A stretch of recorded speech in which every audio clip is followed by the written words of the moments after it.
오늘은 25과 훈련의 필요입니다.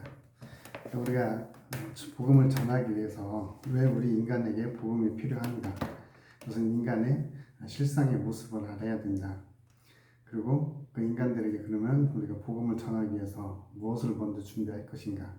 그래서 우리가 복음의 내용을 사전에 준비를 하고 그런 복음의 내용들을 이제 우리가 사전에 준비하고 그것을 위해서 훈련하는 것이 필요합니다. 그래서 그런 훈련들은 실제로 복음을 메시지를 선포하는 훈련, 또 복음을 전하는 다양한 전도 방법의 훈련, 그리고 사람들의 반응에 따라서 우리가 어떻게 또 복음을 전해야 되는지 효과적인 전도 방법들을 실제적으로 훈련을 통해서 우리는 이루어집니다. 그러니까 이런 훈련은 전도 훈련뿐만 아니라 우리의 삶의 전반적인 영역에 있어서 신앙생활에 있어서의 훈련까지도 포함하는 이런 훈련이 필요합니다. 자, 오늘 들어가는 말에 보면 407쪽에 하나님은 하나님의 형상을 따라 사람을 만드시고 사람들이 생육하고 번성하기를 원하십니다. 생육하고 번성하는 것, 이것이 바로 전도하는 것이다 라고 말하는 거죠. 생육하고 번성하는 것, 재생산하는 것, 이것이 바로 전도다.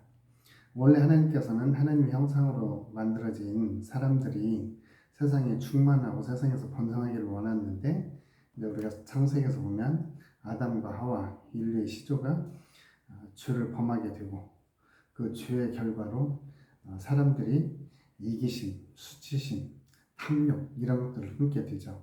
그래서 이제 이러한 탐욕으로 말미암아 자연계에서 착취가 일어나게 되고 이런 탐욕을 위해서 환경을 그리고 힘을 남용함으로써 이 땅은 그야말로 얼룩지게 됩니다. 죄로 얼룩지게 되죠. 그런 죄로 얼룩진 세상을 하나님이 노아 시대에는 이제 홍수로 한번 심판을 하셨지만 그것으로도 인간의 본성은 변하지 않는 것을 하나님은 아시고 그 인간의 모습을 궁극적으로 변화시키기 위해서 하나님의 아들 독생자 예수 그리스도를 보내셨다. 그리고 예수 그리스도를 통해서 사람들이 세상 속에 하나님의 사랑을 실천하고 하나님의 거룩성을 가지고 살도록 하셨습니다. 그 하나님의 백성들이 번성하고 하나님의 백성들이 번성하는 것, 이것이 바로 생육하고 번성하는 것, 이것이 바로 전도에 해당이 되어진다. 그래서 신약에서 우리가 이렇게 전도, 어떻게 하면 우리는 더 많은 전도자들을 훈련해서 더 많은 영혼들을 구원함으로 하나님의 백성들이 땅에 편만하고 땅에 충만하게 되는 이 일들을 이제 어떻게 해낼 것인가. 그래서 예수님께서도 지상 대명령, 만민에게 복음을 전파하는 것, 온 족속을 제자로 삼는 것, 이것을 말씀하셨습니다. 그리고 이것이 창세기에 있는 생육하고 번성하여 땅에 충만하라, 이 말씀을 성취하는 것이다 라고 하는 거죠.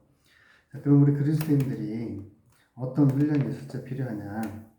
첫째는 409쪽 전도 훈련입니다. 전도 훈련. 예수님께서 이 전도라고 하는 것은 도를 전하는 거죠. 복음을 선포하는 것, 복음을 전하는 것, 이것이 바로 전도라고 말할 수 있습니다. 그래서 예수님은 지상 대명령으로 만민에게 복음을 전파하라, 땅 끝까지를 내 증인이 되어라, 이렇게 예수님은 말씀을 하십니다.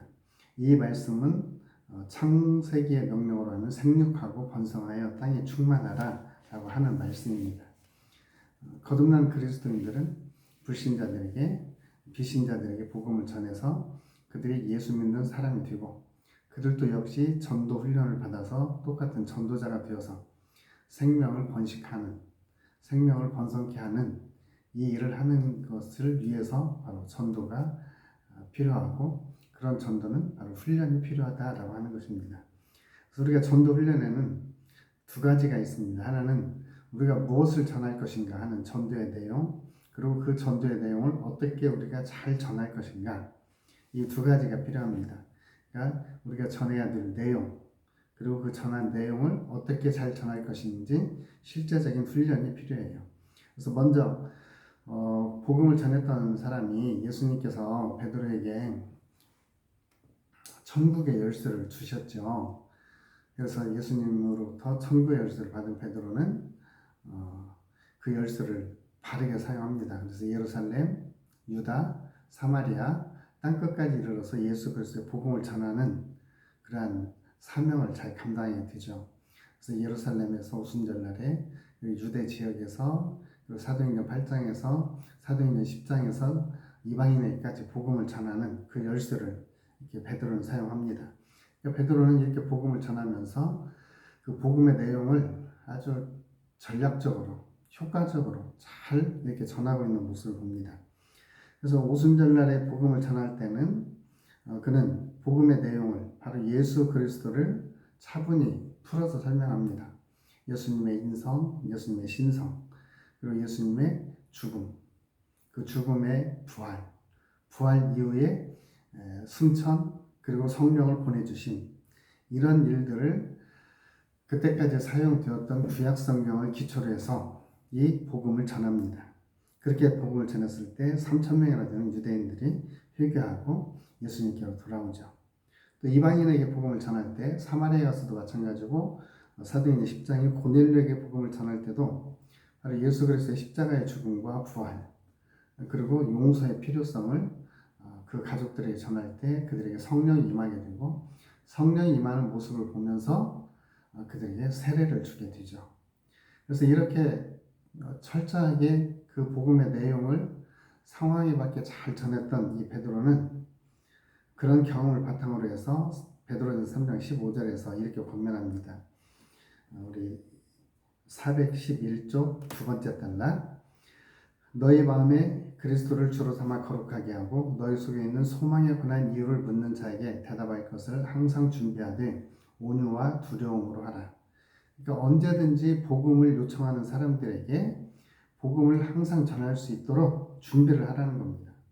어떻게 해야 구원을 받을 수 있겠습니까? 라고 묻는 사람들을 위해서 항상 복음을 전할 준비를 해야 된다. 우리는 어떤 불신자의 질문에 대해서도 그 질문에 대해서 성서적이고 또 교리적인 대답을 줄 수 있는 복음의 내용을 파악을 하고 있고 그것을 언제든지 전할 수 있어야 된다라고 하는 겁니다. 그래서 전도훈련에서는 이런 복음의 내용 이것을 철저하게 숙지하는 것이 필요합니다. 암송하고 또 필요할 때 적절하게 도구들도 사용하고 그래서 복음의 내용을 전하는데 우리가 그 사형리라든지 또 글자 없는 그림책이라든지 또 더포 이렇게 네 가지 그러한 그 기호를 사용해서 복음을 전하든지 또 그 의자를 가지고 이렇게 복음을 전하든지 하여튼 확실하고 분명하게 복음을 전할 수 있는 그런 내용들을 숙지를 하고 있어야 됩니다. 그리고 이것은 이제 내용만 암기하는 것이 아니라 그것을 실제 삶의 현장에서 잘 전도할 수 있는, 사용할 수 있도록 훈련이 필요합니다. 이걸 실습이라고 그러죠. 그래서 전도 훈련은 바로 이론과 실습이 있습니다. 그래서 그 실습은 반드시 필요합니다. 그래서 우리도 지금 이론만 이렇게 공부하고 있는데 우리에게도 현장 실습이 필요합니다. 그래서 현장에 가서 예수 그리스도의 복음을 지금까지 내가 파악하고 있던 내용에 대한 복음을 그리고 내가 그 사람과 관계 속에서 그 사람에게 정말 필요한 복음을 적절하게 전하는 이 훈련이 필요합니다. 그래서 이제 여기서 훈련은 마치 1대1 제자 훈련처럼 그들을 데려가서 보여주고 훈련도 시키고 또 보여주고 어느 부분 담당하게 하고 그러다가 이제 혼자서도 복음을 전할 수 있을 만큼 이 훈련이 필요합니다. 그래서 이 전도 훈련에는 전도의 전할 내용은 당연히 예수 그리스도의 복음이죠. 그리고 그것을 잘 전할 수 있도록 현장 실습, 현장 훈련이 같이 필요합니다. 이것이 바로 생육하라, 땅에 충만하라, 예수님의 지상 대명령, 만민에게 복음을 전해라, 온 족속을 제자로 삼으라. 이 말씀에 대한 우리의 실천적인 방안입니다. 그래서 우리는 전도 훈련이 필요합니다. 그리고 전도의 자리에서 이제 넘어서서 우리는 제자의 자리까지 나가야죠. 그래서 예수님께서 하신 말씀처럼 제자를 삼아서 제자로 훈련되어지는 겁니다. 이 제자 훈련은 우리가 제자가 되어지는 것도 필요하고 또 예수님의 제자를 양육하고 훈련시키는 것도 같이 포함을 하고 있습니다. 잃어버린 자들을 찾아서 구원해서 하나님의 자녀가 되고 그 하나님의 자녀들이 예수님의 제자가 되어지는 데까지 성장하고 성숙해야 됩니다. 물론 번성하는 것은 전도 훈련을 통해서 이루어지지만 그 전도를 통해서 세워지는 제자들, 그 제자들에게는 예수님의 12 제자처럼 때로는 바울처럼 이런 사도들처럼 하나님의 훌륭한 사역자로 제자 훈련이 필요합니다. 그래서 제자들은 예수님의 삶을 본받은 사람, 예수님으로부터 파송받은 사람, 사도를 우리가 아포스톨로스 그러잖아요. 아포스톨로스는 보냄을 받은 자 이런 말이에요. 그러니까 사도는 예수님으로부터 보냄을 받은 사람이에요. 그래서 예수님으로부터 보냄을 받았을 때 그들은 예수님과 똑같은 사역, 똑같은 삶을 살아갑니다. 그래서 예수님이 어떤 일을 하셨느냐? 예수님의 일은 바로 하나님 나라의 복음을 전하는 거였고, 그리고 하나님 나라의 복음을 전함과 동시에 12명의 제자들을 세워서 훈련시키는 일, 바로 그 일을 하셨습니다. 그래서 예수님께서 산상수훈을 통해서 천국 복음을 전파하시고 또 표적과 능력을 통해서 예수님이 제자들에게 그런 표적과 기사의 능력을 보여주시고 마태복음 10장에 보면 제자들을 파송을 합니다. 병자를 고치고 귀신들을 쫓아내고 기적을 행하는 그러한 능력을 주어서 제자들을 파송을 하죠. 그 제자들을 파송해서 예수님이 이루시고자 하는 목적은 바로 잃어버린 영혼들, 잃어버린 양무리들을 구원하는 것이었습니다. 그래서 그러면 그 당시 잃어버린 양이 누구냐? 물론 유대인 이외에 이방인들도 포함되겠지만 유대인들 안에서도 인간의 죄성과 탐욕에서 헤어나지 못하는 사람들, 그런 사람들을 하나님의 자녀의 자리로 회복시키고 하나님의 영적인 치유를, 하나님의 자녀의 치유를 회복할 수 있도록 훈련하는 것이 바로 제자 훈련입니다. 그래서 예수님은 제자들에게 3년 동안 영적인 훈련을 시킵니다. 예수님이 천국복음을 전파하시고 회당과 또 교회에서 가르치셨고 모든 병과 약한 것을 고치시는 이 훈련의 이 삶을 예수님이 모범으로 보여주시고 제자들에게는 그러한 삶을 보면서 배우도록 하셨습니다. 그래서 예수님이 하셨던 복음 전도와 그리고 제자 훈련을 제자들은 온전하게 수용을 하였고 그 제자들이 바로 예수님으로부터 다시 보냄을 받죠. 그래서 예수님도 제자들에게 이렇게 말합니다. 아버지께서 나를 보내신 것처럼 나도 너희를 보내노라. 이 보냄을 받은 자가 바로 사도들입니다. 예수님께서 세상에 오신 것은 바로 제자들을 구원하고 제자들을 훈련시키고 하나님 나라의 복음을 증거하고 그래서 복음의 내용 그리고 제자 훈련 이것처럼 제자들도 동일하게 예수님으로부터 위임을 받습니다. 하나님 나라의 복음을 전할 수 있도록 그리고 보냄을 받은 자로서 예수님과 같은 제자 훈련, 복음을 전하고 또 가르치고 그리고 생육하고 번성하는 이러한 훈련을 제자들도 시켜서 제자들도 똑같은 삶을 살아가게 합니다. 예수님 자신이 오셔서 우리가 아가페의 사랑 그러죠. 이타적 사랑, 자기를 희생하는 사랑 이런 사랑을 제자들에게 보여주신 것처럼 제자들도 바로 이런 사랑을 받고 그러한 사랑의 사람으로 빚어지고 그래서 제자들 역시 세상 속에 예수님을 보여주는 사람이 된 거죠. 그래서 예수님이 제자들을 부르실 때 제자도가 있잖아요. 제자도 누구니 나를 따르거든 자기를 부인하고 자기 십자가를 지고 나를 따를 것이니라. 그래서 예수님의 12 제자들이 이 예수님의 말씀에 따라서 정말 훈련이 되어졌고 그들은 정말 자기를 부인하고 십자가 졌고 그들은 다 순교를 당하죠. 물론 요한 자체도 순교적인 삶을 살았던 거죠. 그래서 이 제자들은 예수님의 말씀 그대로 이루어지는 예수님 말씀을 순종하는 그러한 삶을 살았습니다. 이런 12 제자뿐만이 아니라 사도 바울도 부활하신 예수님을 만나고 그 부활하신 예수님을 증거하고 그 부활하신 예수 그리스도 복음을 전하고 그리고 또 가는 곳마다 교회를 세우고 또 가는 곳마다 장로들을 세우고 또 바울 주변에 정말 신실한 제자들 디모데, 디도 또 바울을 끝까지 돌봤던 의사 누가 또 에바브라 디도, 신라, 마가 이런 사람들이 바울과 함께 전도 훈련을 하고 전도 여행을 했던 거죠. 그럼으로써 이 바울은 디모데후서 2장 2절에서 그 제자 훈련의 핵심적인 구절이죠. 디모데후서 2장 2절. 내가 많은 증인들 앞에서 내게 들은 말을 충성된 사람에게 부탁하라. 그들이 또한 다른 사람들을 가르칠 수 있으리라. 이게 바로 제자 훈련의 핵심 구절입니다.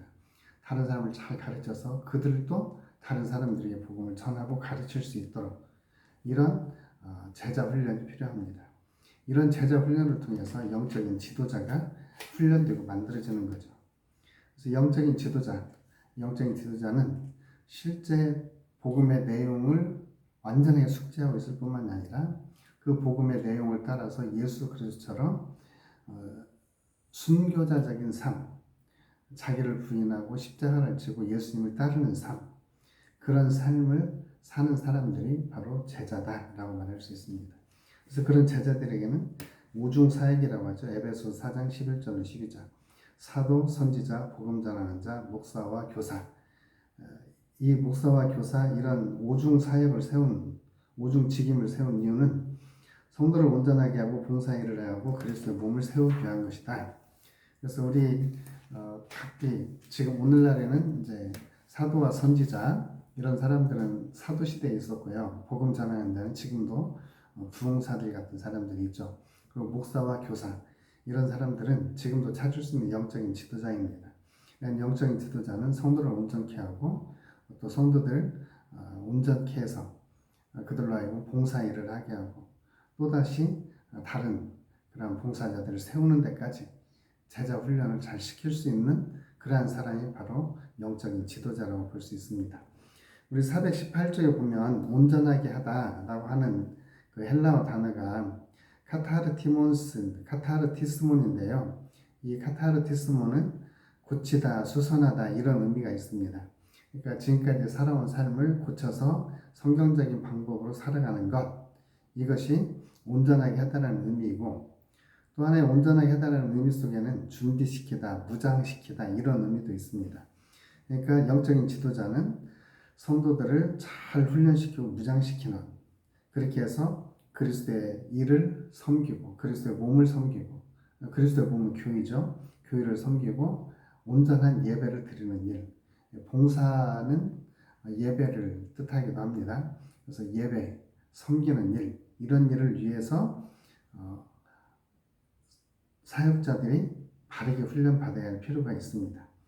영적인 지도자들은 바르게 훈련을 받고 그 바르게 훈련을 받아서 자신이 무장하고 자신이 온전하게 되어지고 그러면서 또 다른 사람들에게 이 복음을 부탁을 해서 성도들 훈련시키고 그들로 하여금 하나님의 제자로 예수 그리스도의 제자로 삶을 살아갈 수 있도록 양육하고 훈련시키는 일 이것이 바로 영적인 지도자가 해야 될 일입니다. 그러니까 본인이 먼저 제자가 되어지고 그 제자가 되어진 삶을 통해서 또 다른 제자들을 훈련하는 일 이것이 바로 훈련의 필요입니다. 그리고 네 번째로 경건의 훈련입니다. 그러니까 우리가 예수를 믿고 구원받고 하나님의 자녀가 된 후에 나와 같은 잃어버린 영혼들을 구원하기 위해서 필요한 훈련이 전도 훈련이고 그리고 예수 그리스도의 삶을 살아내기 위해서 필요한 것이 바로 제자 훈련입니다. 그런데 이 제자 훈련과 전도 훈련 이것을 지탱해주고 유지해줄 수 있는 힘은 어디에서 오느냐? 바로 경건함에서 온다. 그 경건함은 바로 성령님과 함께하는 삶, 성령님 안에 있는 삶, 이 삶이 이루어질 때만이 이 전도훈련, 제자훈련이 바른 열매를 맺을 수가 있다라고 하는 겁니다. 예수는 우리 제자들을 향해서 예수 안에 머물라라고 이야기를 합니다. 예수 안에 있으면 열매를 맺을 수 있다. 예수에게서 떨어지면 밖에 버리워져 불사르게 된다. 이렇게 말합니다. 그러니까 그리스도인들의 결국은 예수 그리스도 안에 있는 것인데 예수 그리스도 안에 있는 것은 경건의 훈련이 필요합니다. 그러니까 전도 훈련, 제자 훈련 이것은 정말 중요합니다. 그러나 이 전도 훈련과 제자 훈련을 할 수 있도록 해주는 영적인 능력, 영적인 자원은 바로 이 경건의 훈련에서 나오는 겁니다. 그래서 포도나무이신 예수 그리스도 안에 있을 때 열매를 맺을 수 있고, 그 열매 맺는 것이 전도고, 그 열매가 잘 익도록 하는 것이 제자 훈련이고, 그것을 끊임없이 영향을 공급해 줄 수 있는 것이 바로 경건 훈련이다, 이렇게 볼 수 있습니다. 그래서 경건의 훈련을 통해서 우리는 열매를 맺을 수 있도록, 그리고 예수 그리스도를 본받아 닮아갈 수 있도록, 그 17세기 경건주의자 가운데 하나인데 토마스 아킨피스의 그리스도를 본받아라고 하는 책이 있습니다.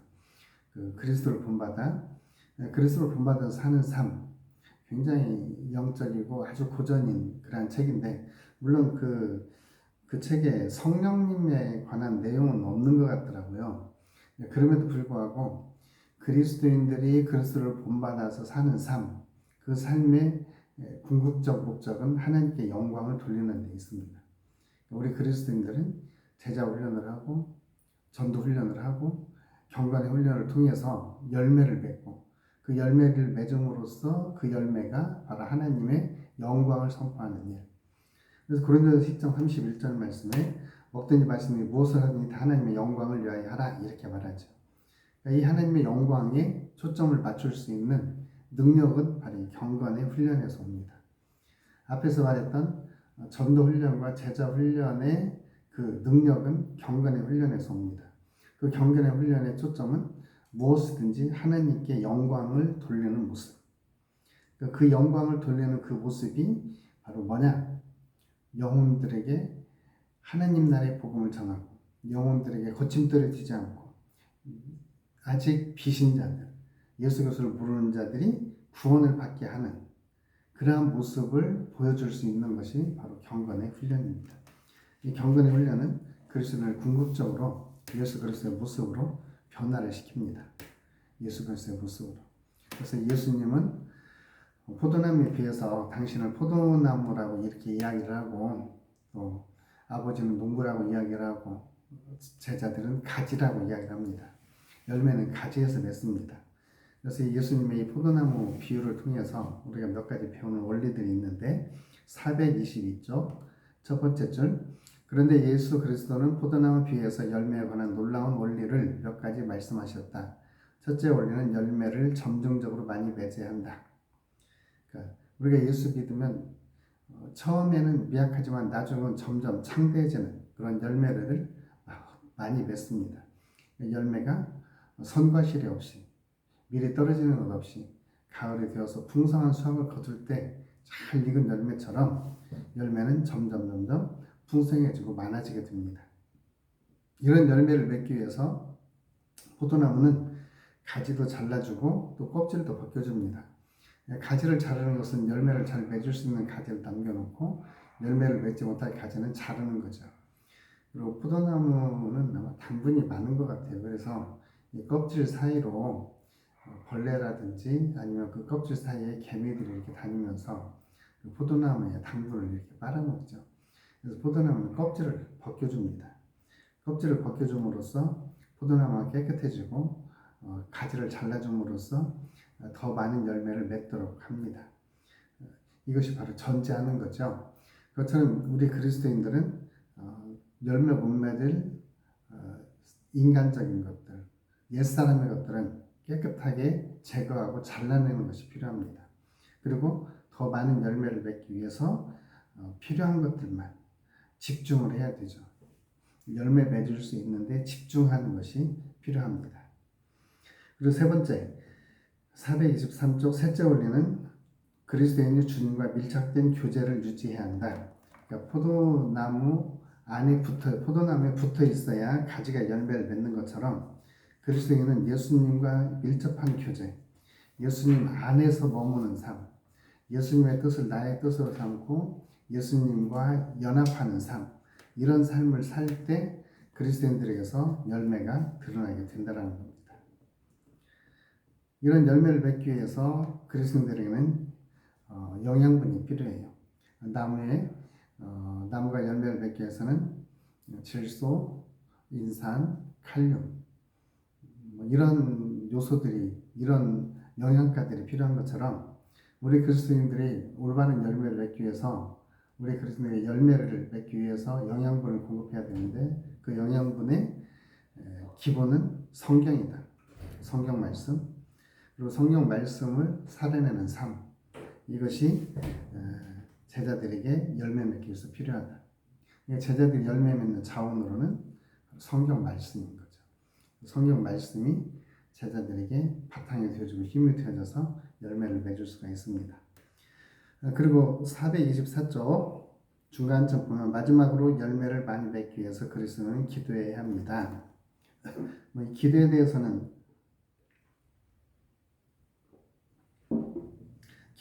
아무리 강조도 지나치지 않습니다. 예수님도 기도를 굉장히 강조하셨고 사도들도 굉장히 기도를 강조합니다. 근데 그 기도의 핵심 가운데 하나는 성령 충만을 위해서 기도하는 겁니다. 사도행전 4장의 제자들이 그 위험 속에서 성령 충만을 위해서 기도할 때 지진이 일어나고 천지가 흔들리면서 그들이 다 성령의 충만함을 입게 되고 그 충만함을 입으면서 그들은 또다시 복음을 전하게 되죠. 그래서 우리 그리스도인들은 성령 충만을 위해서 기도해야 합니다. 물론 이런 부분은 그 오순절 교회처럼 뭐 방언으로 기도해야 된다. 당연히 방언으로 성령이 충만한 방언으로 기도할 수 있습니다. 꼭 방언으로만 기도해야 성령 충만한 건 아니지만 우리는 성령 충만해서 방언으로 때로는 기도하기도 하고 또 우리의 마음으로 기도하기도 하고 우리의 입술로 기도하기도 하고 성령의 지배를 받아서 성령을 따르는 이런 기도, 그 기도를 할 때 성령으로 충만해지고 그 성령으로 충만해진 결과 경건의 훈련이 되어진 결과 전도 훈련과 제자 훈련을 온전하게 이룰 수가 있습니다. 그래서 우리 그리스도인들이 경건의 훈련을 위해서 절제가 좀 필요합니다. 거룩한 삶을 유지하기 위해서는 떼어야 될 것들 떼어내고 벗겨내야 할 것 벗겨내고 이것을 우리 성경적인 용어로 하면 자기에 대해서 죽는 삶 이렇게 말하죠. 자신에 대한 죽는 삶. 자기에 대해서 예수님과 함께 죽으면 예수님과 함께 부활의 삶을 경험하고 예수님의 부활의 능력을 체험하면서 예수님의 열매를 맺게 됩니다. 그런 것이 바로 경건의 훈련이다. 그래서 우리가 그리스도인이 되었다. 내가 복음을 전해서 그가 하나님의 자녀가 되었고 구원의 서정 가운데 이르렀다. 그러면은 성숙도 필요하고 그 성숙을 위해서 훈련이 필요한데 그 훈련 가운데 첫째는 제자로서의 훈련, 그 다음에 경건의 훈련, 그리고 또 전도를 잘할 수 있는 전도자로서 훈련, 이런 것들이 필요하다라고 말하는 겁니다. 425쪽 나가면서 훈련 자체도 중요하지만 훈련 자체가 곧 거룩한 삶은 아니지만 훈련을 통해서 거룩한 삶은 스며나오게 됩니다. 거룩한 삶은 하나님과의 관계이고 하나님의 그 거룩함, 하나님과의 긴밀한 교제, 나눌 때에 우리는 하나님의 거룩함, 하나님의 정결함이 우리들에게 와서 우리는 거룩하고 정결한 삶을 살 수 있습니다. 이런 것은 훈련을 통해서 이루어진다고 하는 거죠. 그래서 우리가 훈련을 위해서 성경을 읽고 기도하고 말씀 순종하고 말씀 따라서 기도하고 성령으로 충만해서 전도 훈련도 하고 제자 훈련도 하고 영적인 경건의 훈련 이것을 통해서 영적인 지도자로 성장하고 성숙합니다. 많은 훈련이 실제적으로 이런 영적인 지도자가 되는 데는 필요합니다. 이론뿐만이 아니라 실제로 훈련되어진 사람, 자기 자신을 쳐서 복종시켜서 예수님의 제자가 되어진 사람, 십자가를 지고 예수님을 따라가는 사람, 이런 사람들이 바로 땅끝까지 이르러서 복음을 전할 수 있는 예수님의 참된 제자가 되는 것입니다.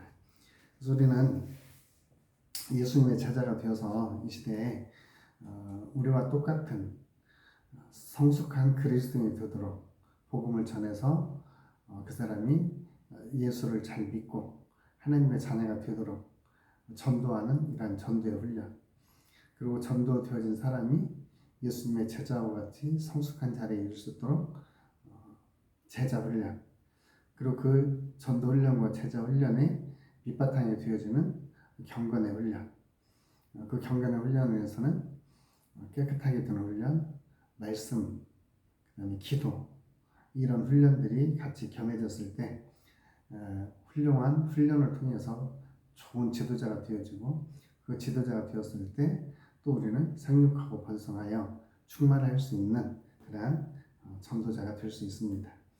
강의는 여기까지 하고요. 이제 시간이 되어지면 다시 한번 만날 수 있으면 만나서 최종적으로 정리를 하고 제가 좀 회복이 덜 되게 되면 6월 5일은 제가 회복이 좀 나아 보면 갈 수 있고 그렇지 않으면은 움직이지 못할 수도 있습니다.